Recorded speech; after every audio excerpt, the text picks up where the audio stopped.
Hukum kekekalan massa menyatakan bahwa massa suatu zat tidak akan berubah, baik dalam reaksi kimia maupun proses fisika, selama tidak ada zat yang keluar atau masuk dari sistem. Prinsip ini dapat ditemukan dalam kehidupan sehari-hari, salah satunya pada pembuatan ramuan herbal dari kunyit.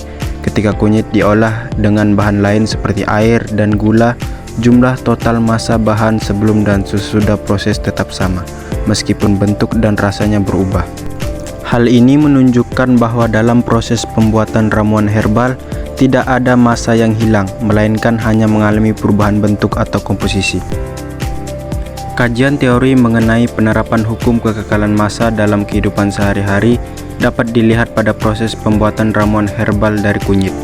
Hukum kekekalan massa menyatakan bahwa massa zat sebelum dan sesudah reaksi atau proses tetap sama, selama tidak ada zat yang hilang ke lingkungan. Dalam pembuatan ramuan kunyit, bahan-bahan seperti kunyit, air, dan tambahan lain seperti gula atau asam jawa dicampurkan dan direbus.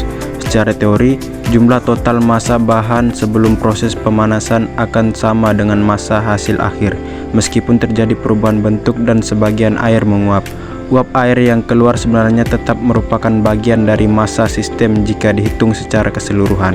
Dengan demikian, proses ini menunjukkan bahwa tidak ada massa yang benar-benar hilang, melainkan hanya berubah bentuk atau fase, sehingga hukum kekekalan massa tetap berlaku dalam kehidupan sehari-hari, seperti pembuatan ramuan herbal dari kunyit.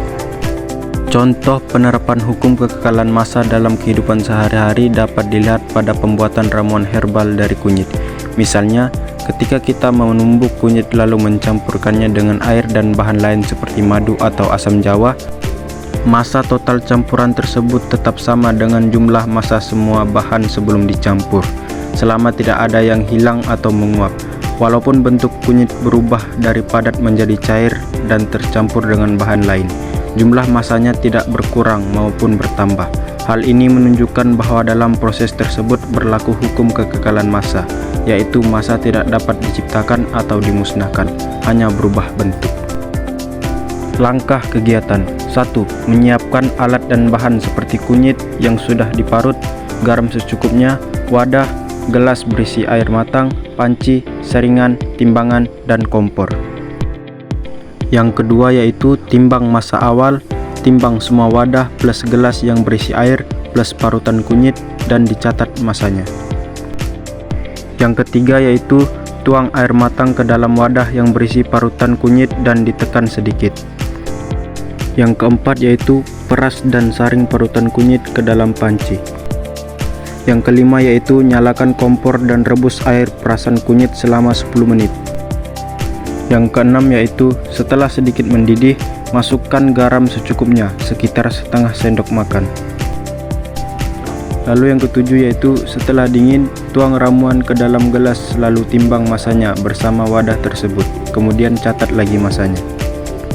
Dan cara minumnya yaitu diminum sebelum makan 2-3 kali sehari, rutin diminum sampai mendapatkan perubahan dan manfaat, dan tidak diperkenankan untuk ibu yang sedang hamil. Manfaatnya yaitu membantu meningkatkan daya tahan tubuh, berfungsi sebagai antiinflamasi alami untuk meredakan peradangan, membantu melancarkan sistem pencernaan, berpotensi sebagai antioksidan untuk melawan radikal bebas, membantu meredakan nyeri haid dan pegal-pegal, dan dapat membantu menjaga kesehatan hati.